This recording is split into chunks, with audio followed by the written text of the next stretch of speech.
할렐루야. 큰비엠에 나오신 모든 성도님들을 주님의 이름으로 축복하고 환영합니다. 우리 곁에 계신 분들과 인사를 나누실 때에 은혜 많이 받읍시다 라고 인사 나누겠습니다. 은혜 많이 받읍시다. 거룩한 주일입니다. 오늘 또 우리를 한결같이 사랑하시고 우리를 안아주시기 간절히 원하시는 주님께서 우리를 예배의 자리로 초대해 주셨습니다. 우리 주님께만 영광과 찬송을 올려드릴 때에 우리 주님 기뻐하시는 복된 예배 시간 될 줄 믿습니다. 이러한 믿음을 가지고 다 함께 자리에서 일어나셔서 찬양하며 예배로 나아갑니다.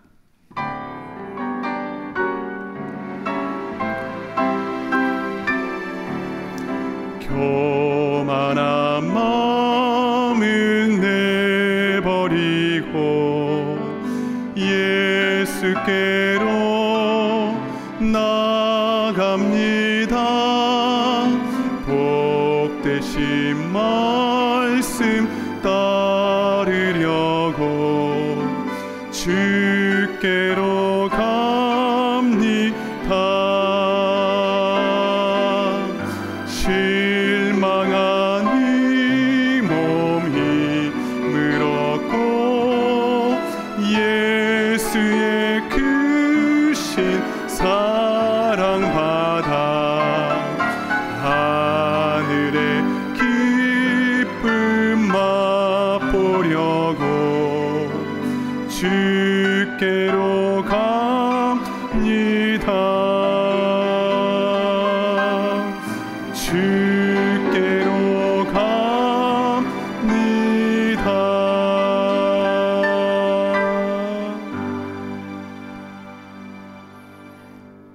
다 함께 기도하심으로 10월 12일 큰 예배를 하나님께 드리겠습니다.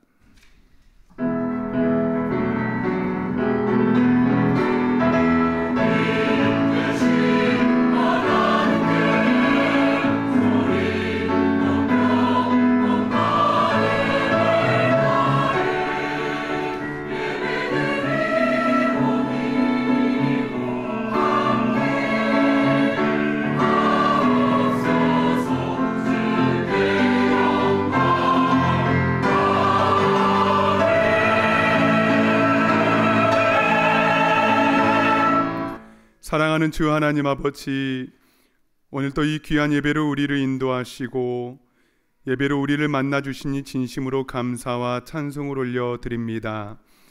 지난날에 우리의 모든 죄와 허물을 주님의 십자가의 능력으로 용서하여 주시어서 가장 깨끗하고 정결한 마음으로 주님께 예배하게 하여 주시옵소서.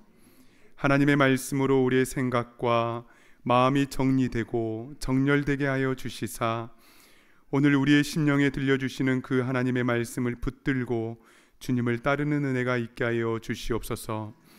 간절히 구하고 바라는 모든 예배자들에게 성령께서 예비하신 풍성한 은혜와 선물로 함께하여 주시사 기도가 응답되며 하늘의 뜻이 이 땅 가운데 이루어지는 성령의 놀라운 역사가 일어나게 하여 주시옵소서. 육신의 질병과 마음의 아픔으로 예배자리에 나오지 못한 우리의 형제자매들을 기억하여 주시옵소서. 주님께서 찾아가 안수하여 주시사 속히 회복되는 은혜가 있게 하여 주시옵소서. 감사드리며 존귀하신 예수님의 이름으로 간절히 기원하옵나이다. 아멘. 나는 전능하신 아버지 하나님 천지의 창조주를 믿습니다. 나는 그의 유일하신 아들 우리 주 예수 그리스도를 믿습니다.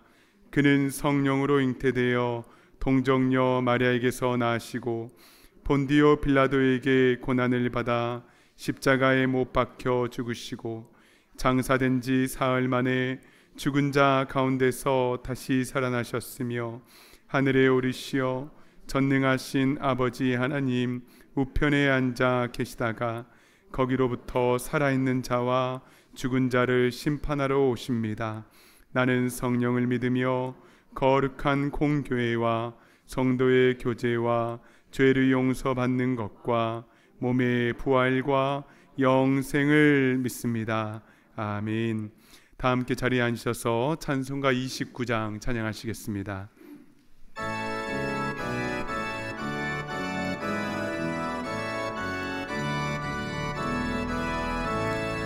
성도여 다 함께 할렐루야 아멘.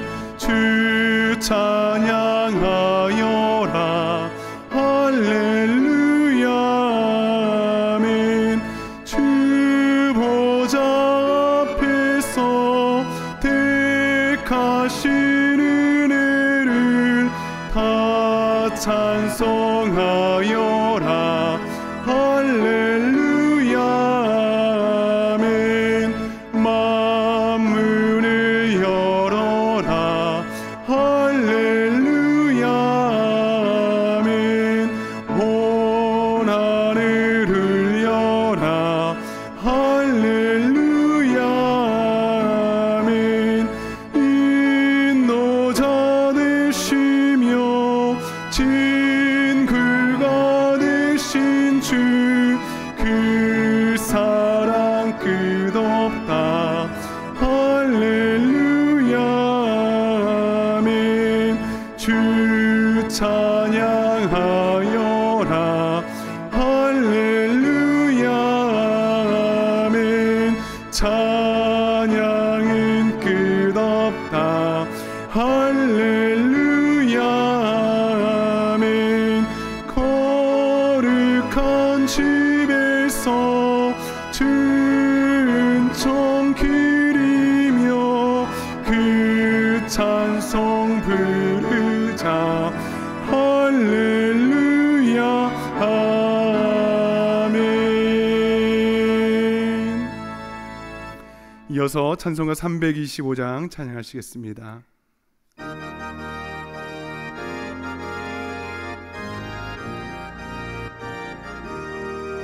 예수가 함께 계시니 시험이 오나 겁없네. 기쁨의 근원 되시는 예수를 위해 삽시다.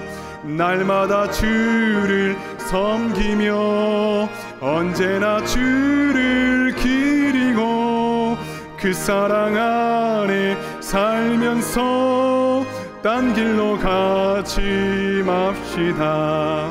이 세상 사는 동안에 주 이름 전파하면서 무한한 복나 주시는 예수를 위해 삽시다.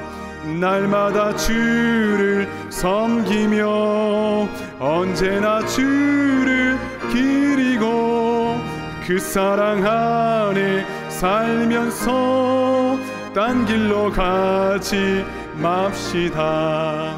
이 세상 친구 없어도 예수는 나의 친구니 불의한 일을 버리고 예수를 위해 삽시다.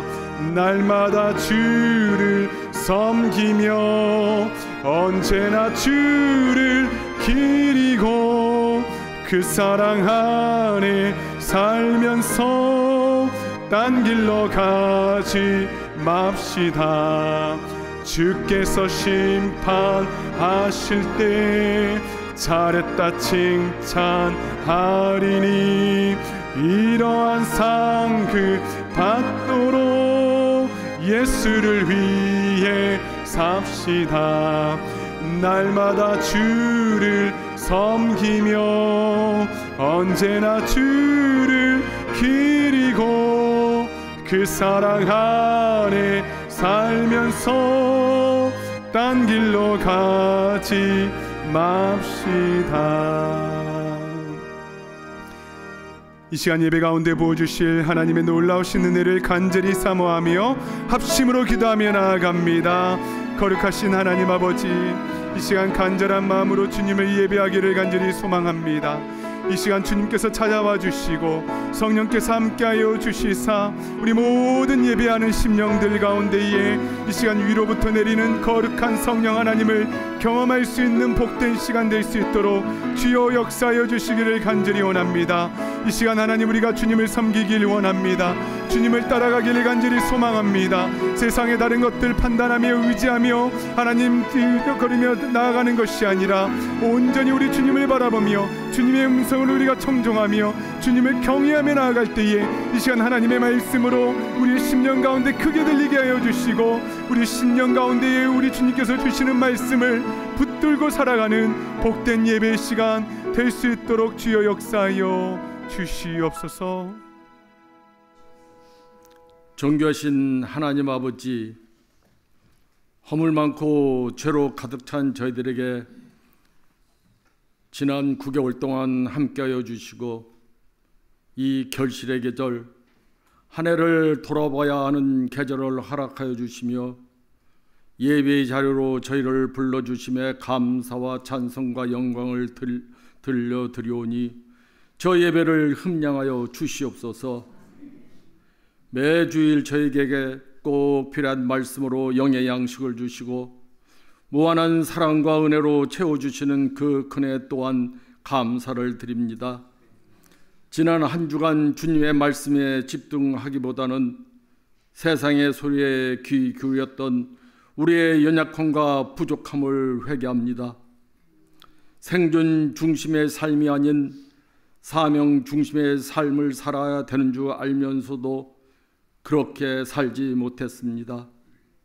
믿지 않는 사람들이 우리를 통하여 주님을 만날 수 있어야 하는데 또한 그렇게 살지 못했습니다.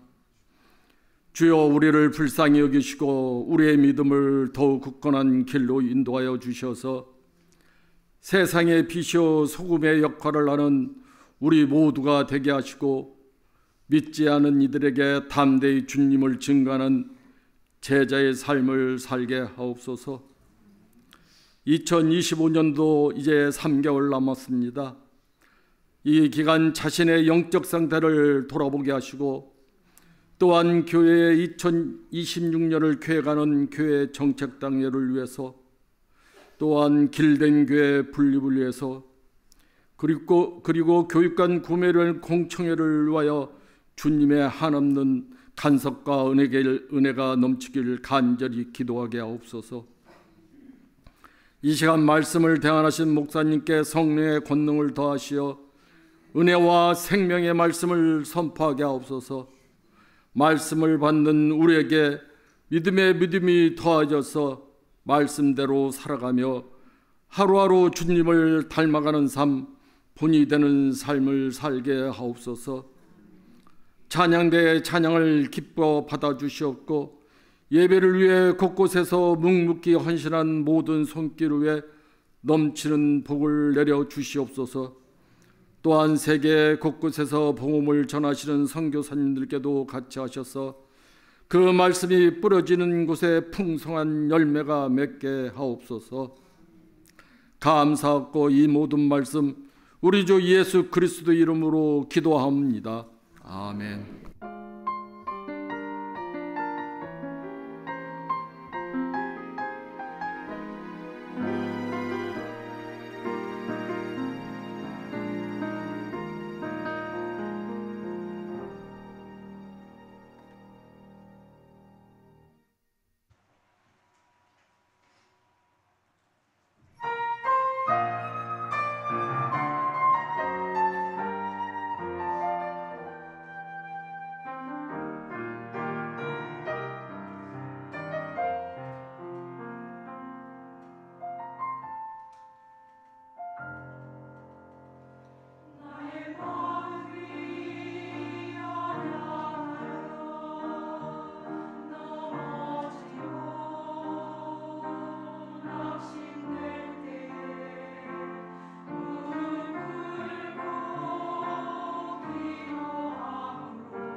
나의 하나님, 내가 주를 높이고 영원히 주의 이름을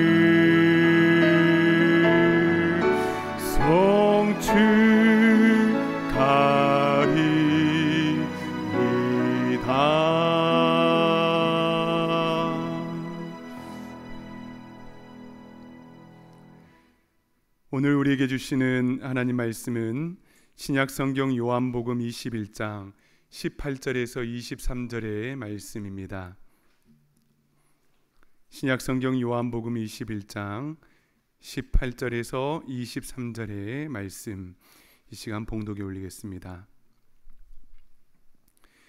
내가 진실로 진실로 내게 이르노니 내가 젊어서는 스스로 띠띠고 원하는 곳으로 다녔거니와 늙어서는 내 팔을 벌리리니 남이 내게 띠띠우고 원하지 아니하는 곳으로 데려가리라. 이 말씀을 하심은 베드로가 어떠한 죽음으로 하나님께 영광을 돌릴 것을 가리키심이로라. 이 말씀을 하시고 베드로에게 이르시되 나를 따르라 하시니 베드로가 돌이켜 예수께서 사랑하시는 그 제자가 따르는 것을 보니 그는 만찬석에서 예수의 품에 의지하여 주님을 파는 자가 누구오니까 묻던 자더라. 이에 베드로가 그를 보고 예수께 여짜오되 주님, 이 사람은 어떻게 되겠사옵나이까? 예수께서 이르시되 내가 올 때까지 그를 머물게 하고자 할지라도 내게 무슨 상관이냐? 너는 나를 따르라 하시더라. 이 말씀이 형제들에게 나가서 그 제자는 죽지 아니하겠다 하였으나 예수의 말씀은 그가 죽지 않겠다 하신 것이 아니라 내가 올 때까지 그를 머물게 하고자 할지라도 내게 무슨 상관이냐 하신 것이로라. 아멘. 잠시 기도합니다. 사랑하는 주 하나님, 오직 주님만을 의지합니다. 이 시간 귀한 말씀 허락하여 주셔서 그 말씀 붙잡고 주님 의지하며 이 험한 세상 승리하며 나아갈 수 있도록 인도하여 주시옵소서. 예수님의 이름으로 간절히 기도드리옵나이다. 아멘. 오늘은 너는 나를 따르라 라는 제목으로 하나님 말씀을 증거하겠습니다. 요한복음의 마지막 장인 21장에는 부활하신 예수님께서 호숫가에서 제자들을 만나주시는 장면이 나옵니다. 어떤 일들이 있었고 그것이 우리에게 주시는 그 의미는, 메시지는 무엇인지 우리 자세히 살펴보면서 함께 은혜를 나누고자 합니다. 자, 먼저 요한복음 21장 1절을 한번 보실까요? 그 후에 예수께서 디베랴 호수에서 또 제자들에게 자기를 나타내셨으니 나타내신 일은 이러하니라. 자, 그 후에 이렇게 시작을 하는데요. 그 후는 무슨 일들 이후입니까? 바로 그 앞장인 요한복음 20장에 예수님께서 부활하시고 숨어있던 제자들에게 나타나셨습니다. 2번이나요. 그 후에 예수께서 디베랴 호수에서 또 제자들에게 자기를 나타내셨다라고 나와 있는 겁니다. 그러면 디베랴 호수는 어디에 있는 호수일까요? 우리가 성경을 읽을 때 시대와 장소를 잘 파악하면 말씀을 더 입체적으로 받을 수가 있습니다. 갈릴리 호수는 잘 아는데 디베랴 호수는 어떤 호수인지 그림을 한번 보시겠습니다. 최근에 디베랴 호수를 수채화로 그린 것인데요. 아주 잘 그렸죠. 저 멀리 눈 덮인 헐몬산이 보이는데 해발 2814m, 백두산보다 70m 더 높습니다. 그리고 저 디베랴 호수의 둘레에는 트레킹 코스를 만들어 놓았는데요. 제가 아는 분이 저 길을 따라서 호수 한 바퀴를 달렸는데 37마일, 60km, 그러니까 마라톤 풀코스보다 더 깁니다. 그러니까 이 그림으로 보는 것보다 이 디베랴 호수가 꽤 크다는 것을 알 수가 있죠.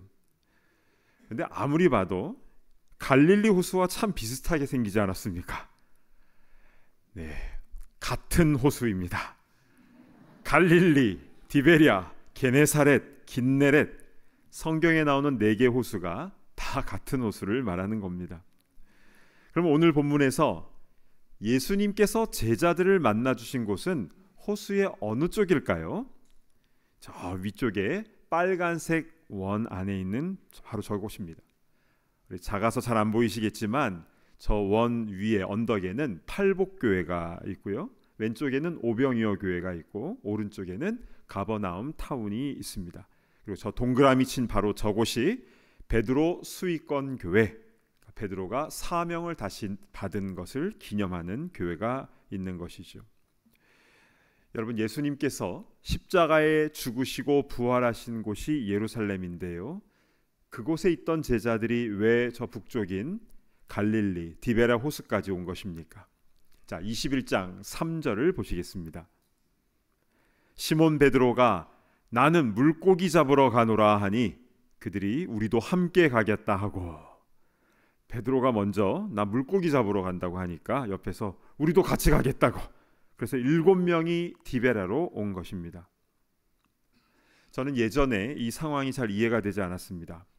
만약 이들이 예수님이 십자가에서 죽으신 것만 보고 부활하신 예수님을 못 만났다면 물고기 잡으러 가는 게 이해가 되지요. 그러나 이들은 부활하신 예수님을 이미 다 만났잖아요. 못자국, 창자국 다 봤습니다. 그러면 사람 낚는 업으로 사명 계속 감당해야지 왜 다시 물고기 잡으러 간 것입니까? 그런데 놀라운 것은요, 지금 이 시대에도 똑같은 일들이 벌어지고 있다라는 겁니다. 살아계신 주님을 만나고 뜨겁게 체험했던 경험이 있음에도 불구하고 아이고 예전에 하던 거나 하며 살아야겠다라고 한 사람이 지금도 있다라는 겁니다. 여러분, 예나 지금이나 이렇게 사명을 내려놓으려고 하는 일들이 왜 일어나는 것입니까? 그리고 그 해결 방법은 무엇입니까? 그래서 요한복음 21장이 있는 겁니다. 우리 말씀 안에서 이 원리를 잘 찾아내야 될 것입니다. 자, 그러면 우리 본문 상황을 좀 자세히 살펴보겠는데요, 21장 2절 말씀을 보겠습니다. 시몬 베드로와 디두모라 하는 도마와 갈릴리 가나 사람 나다나엘과 세베대의 아들들과 또 다른 제자 둘이 함께 있더니, 자, 물고기 잡으러 간 7명의 제자들이 나오는데요, 실명이 나오는 이들은 하나같이 문제가 있었던 이들입니다. 먼저 시몬 베드로, 예수님을 모른다고 3번이나 부인했지요. 그리고 디두모라 하는 도마, 의심이 많습니다. 못자국 창자국 만지지 않으면 못 믿겠다. 또 갈릴리 가나 사람 나다나엘, 나사렛에서 무슨 선한 것이 날 수 있느냐라고 지역 비하 발언을 했던 당사자입니다. 또 세베대의 아들들 야고보와 요한을 말하는데요, 이들은 어머니 치맛바람까지 동원을 해서 예수님이 왕이 되시면 한 명은 오른쪽에 한 명은 왼쪽에 인사청탁을 했던 인물들이죠. 이들은 모두 과거에 창피했던 그런 일들을, 그런 슬픈 일들, 부끄러운 일들을 갖고 있는 사람들이었습니다. 즉 부활하신 예수님을 만나긴 했지만 자신의 마음 깊은 곳에 스스로에 대한 실망과 자책감이 있었던 것입니다. 또한 예수님이 예전에는 항상 자기와 함께 계셨는데 이제는 잠깐 나타나셨다가 또 어디 가시고 또 나타나셨다가 어디 가시고, 그러니까 힘이 안 나는 부분이 또 있었던 것 같습니다. 그래서 나는 예수님 부활하신 것은 확실하게 믿어, 그러나 주의 일은 앞으로 하진 않을 거야, 그렇게 고기나 잡으러 가자라고 호숫가로 오게 된 것입니다. 사람 낚는 어부들이 다시 생선 낚는 어부들이 되어서 밤새 그물을 던졌는데요, 어떤 일이 일어나게 됩니까? 그날 밤에 아무것도 잡지 못합니다. 그리고 어느덧 동이 트는 새벽이 되지요. 배는 호숫가에서 한 100m 정도 떨어져 있었는데요, 그때 예수님께서 그 호숫가에 오셔서 그들에게 외치시지요. 그물을 배 오른편에 던지라, 그리하면 잡히리라. 밤새도록 물고기 한 마리 못 잡았는데 그물을 다시 던지라. 게다가 오른편으로 던지든 왼편으로 던지든 그 조그만 배에서 그게 무슨 상관이겠습니까? 그런데 분명한 것은 이들은 그 음성대로 그대로 순종했다라는 것입니다. 6절을 한번 보실까요? 이르시되 그물을 배 오른편에 던지라 그리하면 잡으리라 하시니 이에 던졌더니 물고기가 많아 그물을 들 수 없더라. 그물을 들 수 없을 정도로 많은 물고기를 잡은 겁니다. 11절에는 몇 마리를 잡았는지 나오는데요. 보실까요? 시몬 베드로가 올라가서 그물을 육지에 끌어올리니 가득히 찬 큰 물고기가 153마리라. 이같이 많으나 그물이 찢어지지 아니하였더라. 큰 물고기 153마리, 153마리를 잡습니다. 여러분, 보통 그물을 쓰는 전문 어부들은요, 잡은 생선의 수를 일일이 다 세지 않습니다. 보통 몇 통 잡았냐, 몇 파운드 잡았냐, 얼마치를 잡았냐 딱 보면 견적이 나오니까요. 그런데 베드로는 모두 153마리라고 했는데 어떻게 알았을까요? 세봤으니까 안 거죠. 그러면 왜 베드로는 물고기를 한 마리 한 마리 다 센 것입니까? 놀랄만한 사건이었기 때문입니다.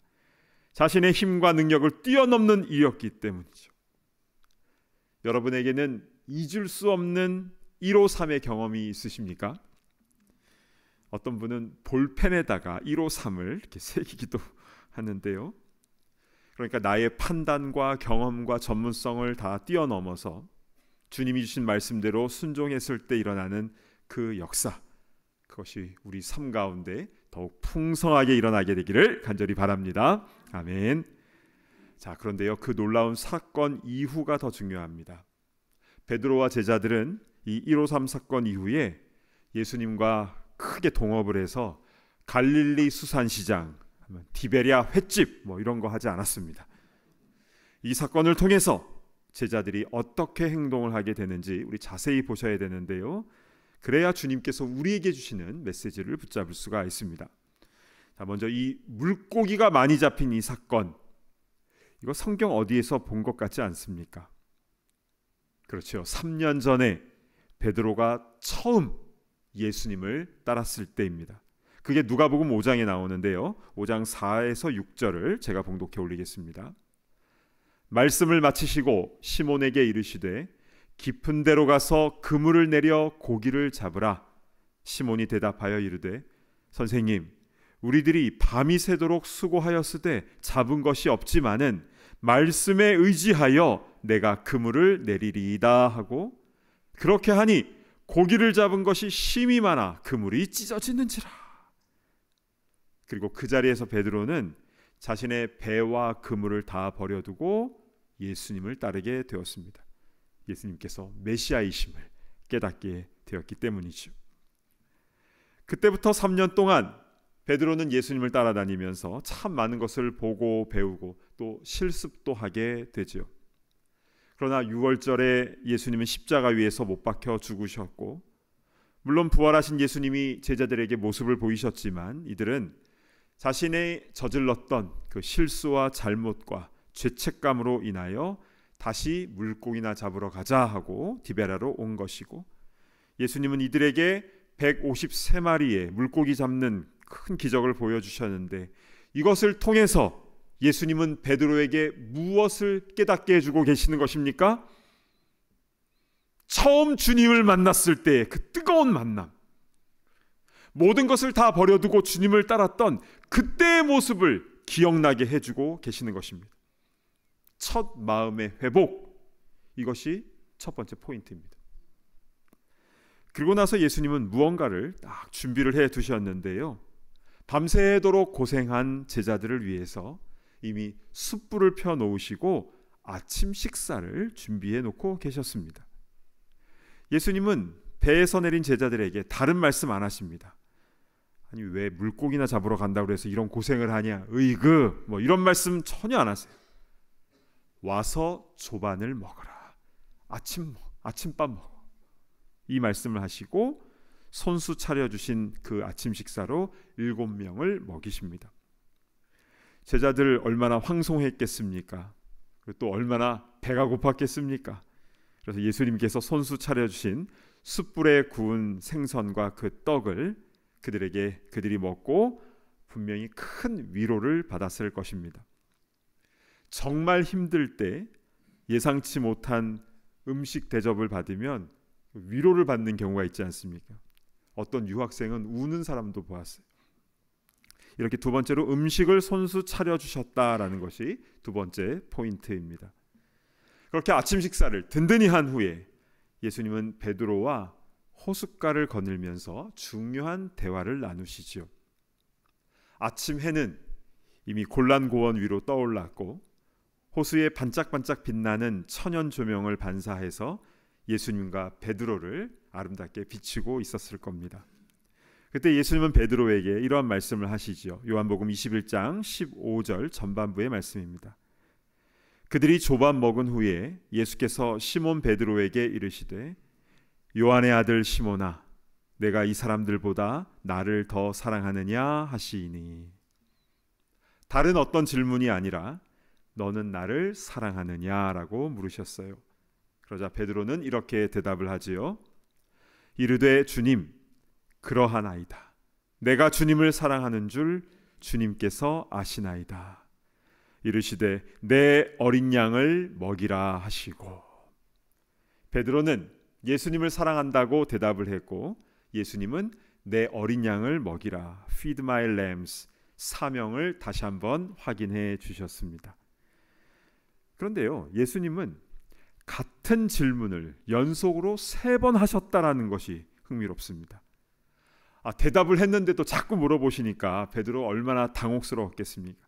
근데 계속 물어보시니까 그도 3번이나 연속으로 사랑합니다, 사랑합니다, 사랑합니다 고백을 하게 되었지요. 왜 예수님께서 이렇게 질문을 계속 하신 것입니까? 주님께서 하시는 일에는 다 깊은 뜻이 있는 것이겠죠. 닭 울기 전에 3번이나 예수님을 모른다라고 부인했던 베드로에게 예수님은 3번 사랑 고백을 하게 하심으로 그 죄책감을 상쇄시켜 주신 것입니다. 그리고 동시에 주님을 사랑하는 것이 사명자의 가장 기본 중의 기본임을 반복해서 알려주신 것입니다. 베드로야, 너는 병자들을 고치고 기적이 일어났던 그 사역들을 사랑하느냐라고 묻지 않으셨어요. 심지어 너는 나의 양들을 사랑하느냐라고도 묻지 않으셨습니다. 너는 나를 사랑하느냐? 여러분, 지금 예수님께서 오셔서 같이 뒤뜰을 걷자 하고 뒤뜰에서 같이 이렇게 걸어가면서 너는 나를 사랑하느냐라고 물으신다면 무엇이라 대답하시겠습니까? 찬양대원 오늘 아주 은혜로운 찬양을 잘 불러주셨는데요. 여러분은 음악이 좋아서 찬양대를 하시는 겁니까? 아니면 정말 주님을 사랑해서 하시는 겁니까? 교회학교 선생님들은 아이들이 좋아서 하는 겁니까? 아니면 주님을 사랑하기에 아이들에게 말씀을 가르치는 것입니까? 주방 봉사하시는 분들은 요리를 좋아해서 하는 겁니까? 아니면 주님을 사랑해서 하는 것입니까? 모든 사역부서가 다 마찬가지입니다. 우리는 성경의 원리대로 해야 합니다. 사역의 본질은 주님 사랑하는 것인 줄로 믿으시길 바랍니다. 아멘. 그리고 그렇게 주님께 사랑의 고백을 했을 때 예수님은 내 양을 먹이라, 내 양을 치라, 내 양을 먹이라, 이렇게 양들을 피딩하고 테이크케어하라고 다시 한번 사명을 분명하게 세워주셨습니다. 자, 주님께 사랑을 고백하는 것이 사역의 본질이다. 이것이 3번째 포인트인 것이죠. 자, 지금까지 말씀을 좀 정리를 해보면 베드로를 포함한 7명의 제자들은 부활하신 주님을 만났음에도 불구하고 사명을 버리고 물고기나 잡으러 왔습니다. 그러나 주님은 그들에게 찾아와 주셨는데요. 그리고 주신 첫 번째 포인트는 처음 예수님을 만났을 때를 다시 기억나게 해주셨다는 겁니다. 그때처럼 그물을 던지라고 하셨고 그때처럼 많은 물고기를 잡게 해주셨습니다. 두 번째는 손수 음식을 지어주시면서 그들을 위로해 주셨다는 것. 그리고 세 번째는 3번이나 예수님을 모른다고 부인했던 그 베드로에게 3번 사랑 고백을 하게 하심으로 그의 죄책감을 씻어주시고 사명을 다시 확인시켜 주셨습니다. 나를 사랑하는 것이 사역의 본질이다 분명하게 해 주신 것이죠. 이것이 요한복음 21장의 17절까지의 내용입니다. 자, 그런데 그 뒤에 일어난 사건도 우리는 주목해 보아야 합니다. 예수님께서는 베드로에게 아주 의미심장한 말씀을 하시는데요, 18절 말씀을 제가 봉독해 올립니다. 내가 진실로 진실로 내게 이르노니 내가 젊어서는 스스로 띠띠고 원하는 곳으로 다녔거니와 늙어서는 내 팔을 벌리리니 남이 내게 띠띠우고 원하지 아니하는 곳으로 데려가리라. 이 말씀은 얼핏 보면 젊을 때는 그냥 원하는 대로 가고 싶은 대로 다 다니다가 이제 나이 들면 그렇게 못하고 요양원 들어간다, 이렇게 인생 얘기하는 것처럼 보이지만 그게 아닙니다. 오히려요, 연세 드시고 더 자유롭게 다니시는 분들도 많습니다. 자, 이렇게 중요한 순간에 예수님께서 이 말씀을 하신 의도가 있는 것인데요, 먼저 내가 젊어서는, 이것은요 영적으로 나 주도의 삶을 말하는 것입니다. 내가 원하는 대로, 내가 하고 싶은 대로, 그래서 스스로 띠띠고 원하는 곳으로 다녔지요. 그러나 늙어서는, 이것은 성숙해서는입니다. 이것은 인도함을 받는 삶을 말하는 것인데요, 내 팔을 벌리리니, 이것은요 항복하는 것을 의미합니다. 너의 인간적인 의지를 포기하라. 이제는 내가 너를 주도하겠다. 마지막까지 내가 너를 인도하겠다라는 말씀인 것입니다. 그리고 19절, 우리 함께 19절 말씀을 봉독하겠습니다. 시작. 이 말씀을 하심은 베드로가 어떠한 죽음으로 하나님께 영광을 돌릴 것을 가리키심이러라. 이 말씀을 하시고 베드로에게 이르시되 나를 따르라 하시니. 아멘. 하나님께 영광 올려드리는 그 죽음에 대해서 알려주신 것이고, 베드로에게 강력한 마지막 말씀을 하십니다. 이르시되 나를 따르라, Follow me. 예수님이 가신 그 십자가의 길을 따르라고 말씀을 주신 것입니다. 사랑하는 여러분, 이 시대는요 강함을 숭배하는 세대입니다. 그래서 힘을 가진 사람에게는 사람들이 붙지요. 그런데 힘이 약해지면 사람들도 떨어져 나갑니다. 세상은 힘의 논리로 움직이고 있습니다. 그러나 하나님 나라의 논리는 다릅니다. 나는 부족하지만 오히려 있는 힘도 다 빼고 주님의 인도하심을 받고자 팔을 벌리는 자는 하나님께서 들어 쓰십니다. 왜인 줄 아십니까? 그럴 때에 자기의 영광이 아니라 온전히 하나님께 영광 올려드릴 수 있기 때문인 줄로 믿습니다. 아멘. 그렇습니다. 우리는 우리의 주도권을 내려놓고 주님께 맡겨드려야 합니다. 사는 것도 주님께 맡겨야 하지만 언제 어디서 어떻게 죽을지도 그것도 주님께 맡겨야 되는 것이죠. 하나님께 영광 올려드리는 삶과 죽음, 그것이 진짜 성도의 모습인 것입니다. 자, 이렇게 예수님과 베드로는 그 호숫가를 거닐면서 이렇게 중요한 대화를 하고 있는 상황인데요, 근데 그 살짝 뒤에 주님이 사랑하시는 제자 요한이 따라오고 있었습니다. 그러자 베드로가 21절에 이렇게 예수님께 질문을 합니다. 이에 베드로가 그를 보고 예수께 여짜오되 주님, 이 사람은 어떻게 되겠사옵나이까? 우리는 늘 다른 사람 일이 궁금합니다. 쟤는 어떻게 되겠습니까? 그때 예수님께서 22절에 아주 단호하게 말씀을 하시죠. 예수께서 이르시되 내가 올 때까지 그를 머물게 하고자 할지라도 내게 무슨 상관이냐? 너는 나를 따르라 하시더라. 아멘. 내게 무슨 상관이냐? 너는 나를 따르라. You follow me. 아까는 그냥 follow me였는데 이제는 you follow me. 그러니까 다른 사람 볼 것 없이 내가 잘해야 된다는 겁니다. 우리는 가끔씩 이런 생각을 합니다. 저 사람은 구원받을 수 있을까 없을까? 저 사람은 교인이긴 한데 하늘에서 상급을 받을까?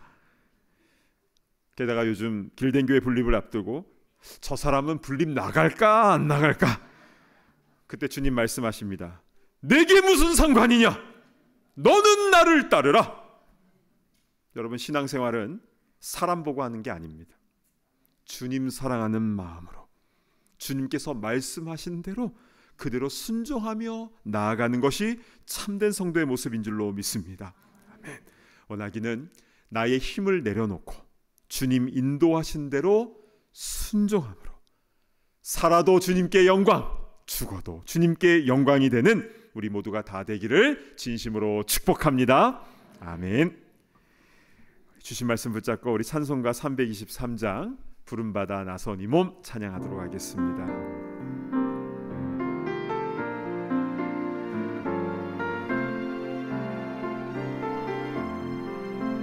부름받아 나선 이 몸 어디든지 가오리다. 괴로우나 즐거우나 주만 따라가오리니 어느 누가 막으리까. 죽음인들 막으리까. 어느 누가 막으리까. 죽음인들 막으리까. 아골골짝 빈들에도 복음 들고 가오리다. 소돔 같은 거리에도 사랑 안고 찾아가서 종의 몸에 지닌 것도 아낌없이 드리리다. 종의 몸에 지닌 것도 아낌없이 드리. 우리 손을 들고 찬양합니다. 존귀 영광 모든 권세 주님 홀로 받으소서. 멸시천대 십자가는 제가 지고 가오리다. 아멘. 이름 없이 빛도 없이 감사하며 섬기리다. 이름 없이 빛도 없이 감사하며 섬기리.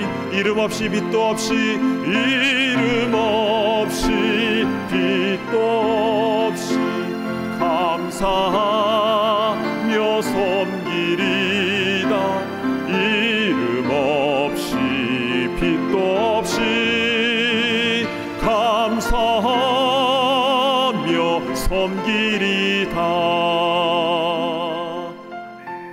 우리 눈을 감고 찬양하도록 기도하도록 하겠습니다.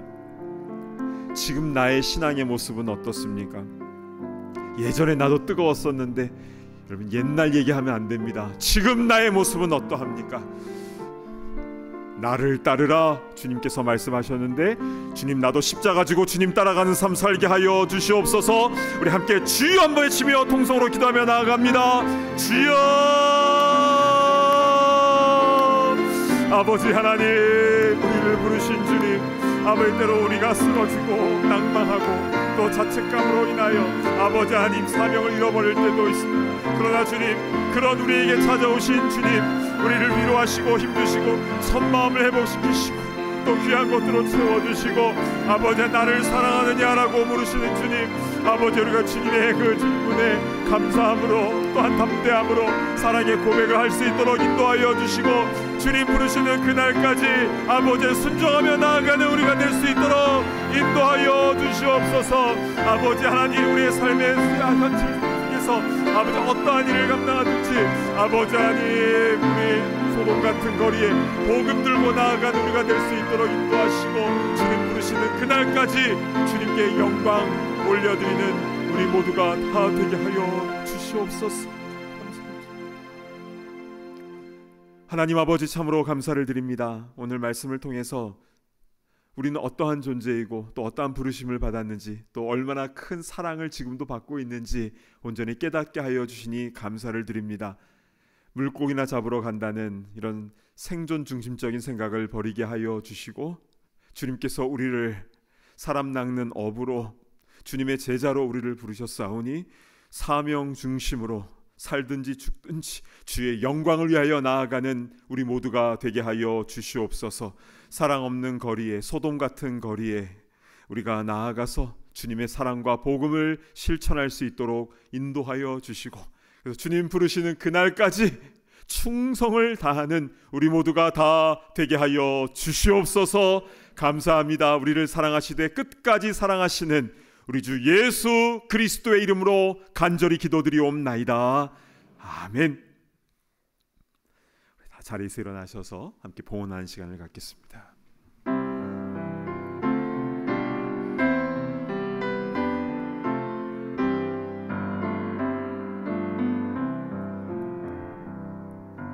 내게 있는 모든 것을 주를 위해 드리네. 주의 성령 충만하게 내게 내려 주소서.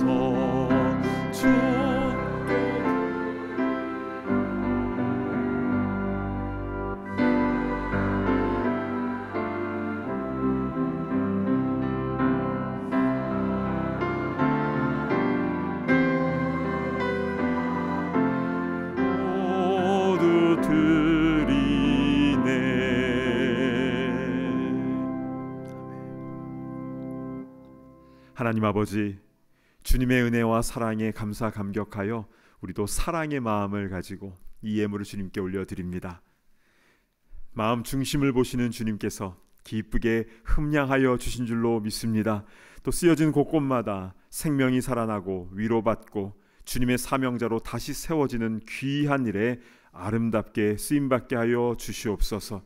주의 일을 감당할 때 필요한 것들 주님께서 채워주시고 153의 기적이 일어나게 하여 주시고, 또한 우리의 연약한 육신도 강건하게 치료하여 주셔서 뛰어다니며 주의 사명 잘 감당할 수 있도록 회복의 은혜를 허락하여 주시옵소서.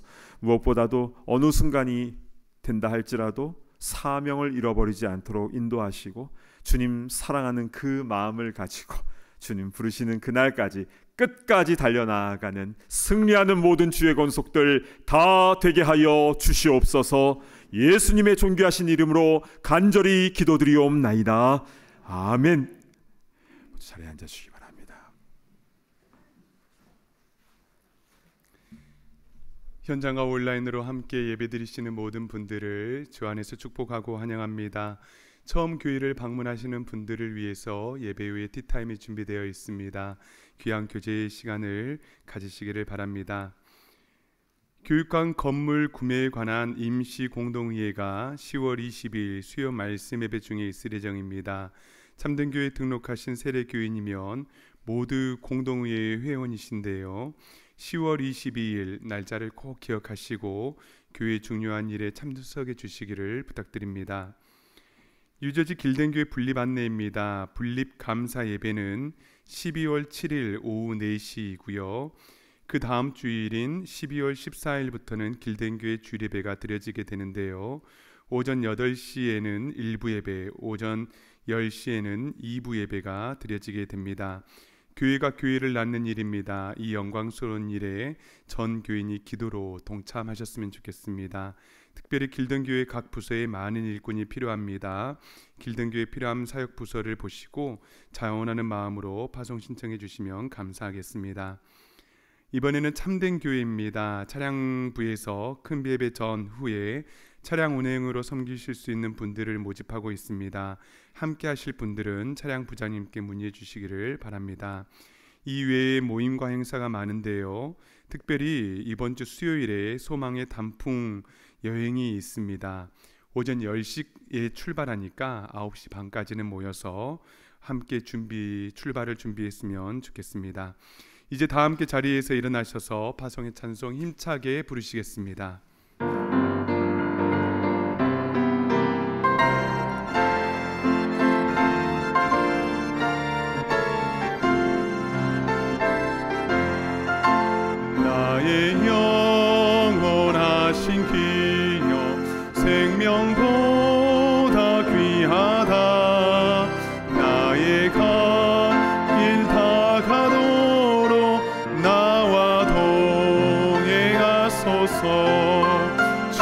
주께로 가까이 주께로 가오니 나의 갈 길 다가도록 나와 더에 가소서.